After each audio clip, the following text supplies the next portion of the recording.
The iPhone 16 series is finally out, and it's a little disappointing. What's up, tech enthusiasts? Today we're talking about the latest Apple products that have everyone buzzing. From the highly anticipated iPhone 16 series to the brand new Apple Watch Series 10, and of course, the fresh Airpods 4 and Airpods Max 2. I'm here to give you the lowdown on everything that's been mentioned in the Glow Time event, so watch till the end of the video. And before we get into the video, make sure you hit that subscribe button for more such content. First up, let's talk about the iPhone 16 and 16 Plus. Now, it looks like Apple is finally switching up its design to the base models. The iPhone 16 and 16 Plus will have vertically stacked cameras in a capsule-shaped module, marking the end of the diagonal camera setup that's been around since the iPhone 13. This shift is part of Apple's move towards a sleeker, more refined aesthetic. But if you think about it, Apple has just been rotating the design since iPhone 12. They haven't been doing anything which is radically different or something to put it out of the box.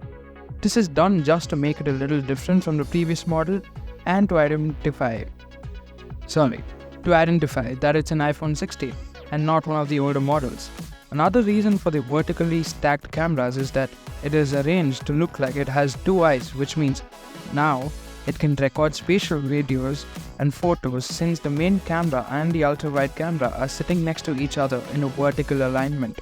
I know they say if it ain't broke then don't change it, but still, some kind of refreshment would have been nice. Apart from this, they now have replaced the mute switch with the action button which was seen on the previous Pro models. And looking at this trend, it is pretty much known that their outstanding or A-class features are only for the Pro models, which might then be carried over to the next base iPhone models. Apple has added a new camera control button which is touch sensitive, but we'll come to that in a minute. These models are maintaining the same 6.1-inch and 6.7-inch displays with the same 2000 nit peak brightness as the previous base models, but now the brightness can dim down to as low as 1 nit. They have improved the durability of the display with an improved ceramic shield that is claimed to be 50% tougher than the original one, and that's a big number. And Apple also claims that this display is 2 times stronger than displays found on other smartphones. It is still so disappointing to see that Apple has yet again retained the 60Hz display on the base models. Seriously, it's 2024 and for a phone of this budget, this should be an essential feature now, but Apple still ignores this fact. And when we look at other budget phones having a 120Hz display, it hurts a little to use the iPhone with a 60Hz refresh rate, that too, at this point of time. Coming to the performance, now the iPhone 16 and 16 Plus feature the powerful A18 Bionic chip, offering improved speed and energy efficiency compared to last year's A16. This chip features a 5-core GPU, but it still has enough power to run AAA games on the iPhone. And it looks like Apple is promising performance improvements on both the CPU and the GPU. The neural engine is much more powerful, which makes it easier to run the Apple Intelligence features on device. And battery life, of course, is a big one for all of us. Apple has conveniently not announced the battery capacity numbers, but have mentioned that there is a big boost on the battery front on the iPhone 16 and the 16 Plus models. But we'll have to wait to see the teardowns and get the actual numbers for the battery. Until then, we have to take Apple's word on it and hope that the battery life is better. And considering the rumored power efficiency of the new A18 silicon, it should give us better battery compared to the previous models. And it's also said that Apple's come up with some new graphene thermal solution in the iPhone 16 series lineup, and that should make some kind of difference when it comes to the overheating, and definitely it should reduce a little. So I'm assuming we must be getting some good battery life from the iPhone 16 lineup. Now coming to the cameras, Apple has upgraded the main sensor to a new 48 megapixel fusion sensor, which means that it will capture better photos and videos than the previous ones.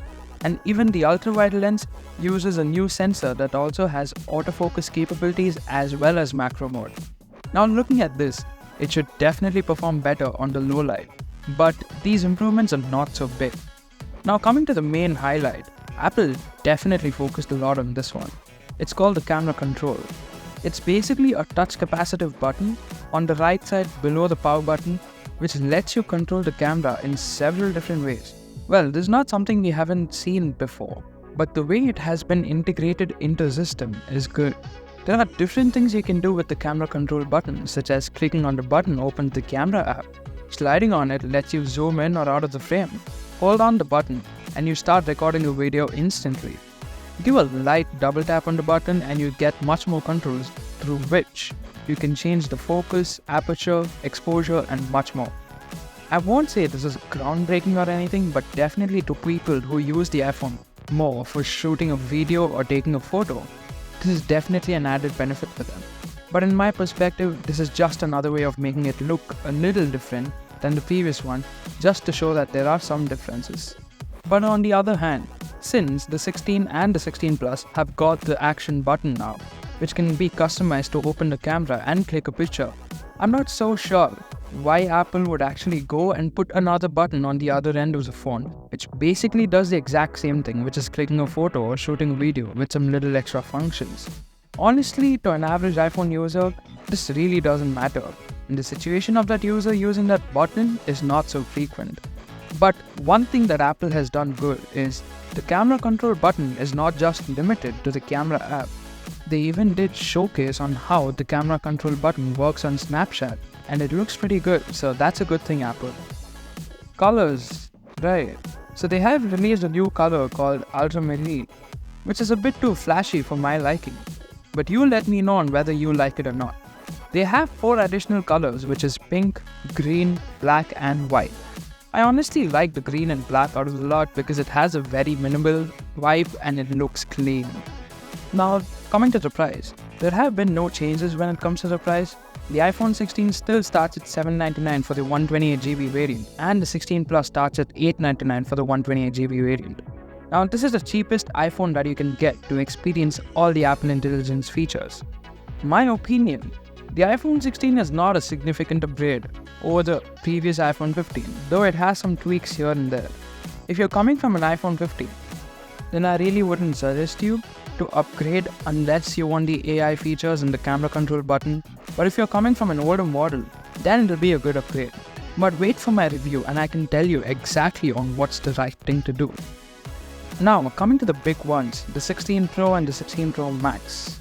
Apple is introducing bigger displays, with the 16 Pro getting a 6.3-inch display, while the 16 Pro Max gets a 6.9-inch screen, which is massive. That's right, it's almost 7 inches, making it one of the largest displays Apple's ever put in a phone. I still remember there were Android tablets of that size a decade ago, and now we have a phone as big as that. And they were able to achieve that by slimming down on the bezels even more, and a very little difference on the physical front. It definitely gives you an immersive edge-to-edge feel, but there's a catch. Larger screens means less one-handed usability. It's definitely something to consider if you're like me, which is always juggling between your phone and a cup of coffee. And the Pro models also feature the new ceramic shield display that are present on the iPhone 16 and the 16 Plus. But on the design front, not a lot has changed from the previous Pro models apart from the slight increase in display size and the camera control button.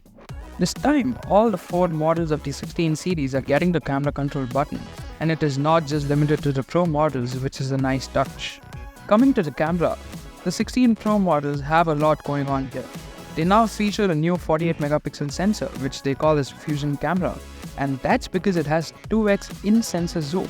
It has a larger aperture which makes more room for more light intake. They have also upgraded the ultra-wide camera from 12 megapixels to 48 megapixels, which means that now we can click better ultra-wide photos with better detail. Now the camera system feels perfect and that I don't have to worry about deciding which sensor to use. Rather, I should be worrying about which angle to take the photo in now, since at the back of my head, I now know that any sensor will click good pictures. The 16 Pro also has upgraded telephoto sensor, which means it now gets the 5x zoom, just like its big brother. You can now record videos at 4K 120fps, and that's a big feat. It means your default setting to record videos can be set at 4K 120, which means you can now get better slow-mo videos with much better detail and quality. Apple has also added a cinematic slow-mo and studio mix, which helps you to keep the audio focus on home or where you want. Now these features sure are a big thing, and if you look at it from a smartphone perspective, these are kinda game changing. and I'm glad Apple has brought these changes to the system. Apple has also upgraded its photographic styles to help you achieve that cinematic look better than before. And there is a control pad given where you can fiddle on it to achieve the best look that you need. The Pro models also rock the same camera control button with the exact same functionalities as the base models. No difference there. Oh wait, by the way, I forgot to mention something about the camera control. Apple now introduces visual intelligence, which means that you can click on the camera control button and point it towards anything to know what it is, like maybe a building, a bird, or some car that you're not aware of. It takes the help of AI and provides you with the most accurate results. Apple has now upgraded the silicon in the Pro models to A18 Pro. It has a 6-core GPU, which means it is the most powerful processor seen on any smartphone, and it can do AAA gaming like Breeze. There has been some mentions about advanced ray tracing capabilities as well, due to the power that the processor holds. Now coming to the battery, Apple hasn't mentioned about any battery numbers, but they have mentioned that it is the best battery life yet seen on the Pro models, and there is a big boost to the battery performance. And considering that with the A18 Pro's efficiency and the iOS 18 optimization, we can expect that, but let's wait until the phone's around. Coming to the price, the iPhone 16 Pro will retail at $999 USD for the starting variant, which is the 128GB variant, and the 16 Pro Max will start at $1199 USD for the 256GB variant, which is also the base variant. And looking at these prices, we know that Apple hasn't increased any prices. And coming to the colors, Apple has introduced a new color called Desert Titanium for the Pro models, and honestly I'm not a big fan of it. They have 3 other colors: Natural Titanium, White and Black. Now coming to my opinion, apart from the camera upgrades that are there on the 16 Pro models and the camera control button, this is definitely not a significant upgrade from the iPhone 15 Pro models. And when it comes to AI, the iPhone 15 Pro can do everything that the iPhone 16 Pro can do, even including the visual intelligence. So unless and until you want to have the latest and greatest, you're better off holding on with the iPhone 15 Pro and maybe wait for the next generation. And people who are looking to buy the 16 Pro, I would recommend you to look at the 15 Pro and maybe bag it for an even cheaper price than before, which makes it a better deal. Now it's time to look at the Apple Watch Series 10, Apple's latest wearable device. The Apple Watch Series 10 now features a bigger display with the slimmest bezels ever seen on a watch. It features a new wide-angle OLED display, which makes it look much more sharper than before, and it is the thinnest watch ever made by Apple. It has redesigned speakers and now allows media playback on the watch, which is a nice feature that the older models didn't have. It gets the new watchOS 11 with some good software features, gets a new Tides app and a Depth app as well.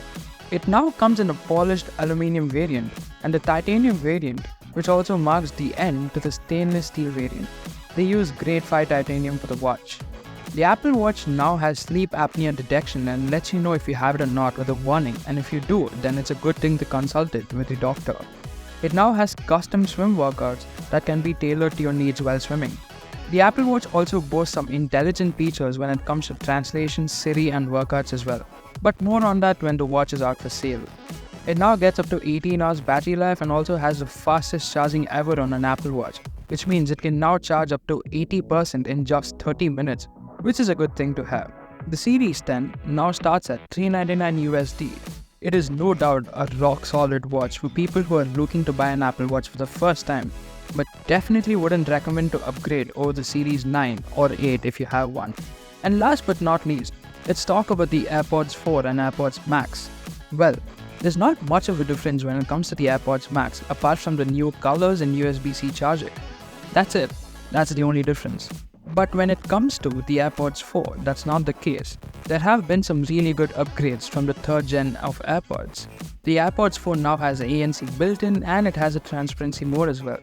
I'm not sure if it works as good as the Pro 2nd gen, but I think it should do the job.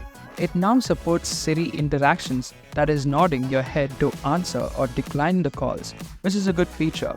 It now has Apple's H2 silicon for better performance and battery life. It features personalized spatial audio, conversation awareness and adaptive audio, just like the Pro 2nd gen.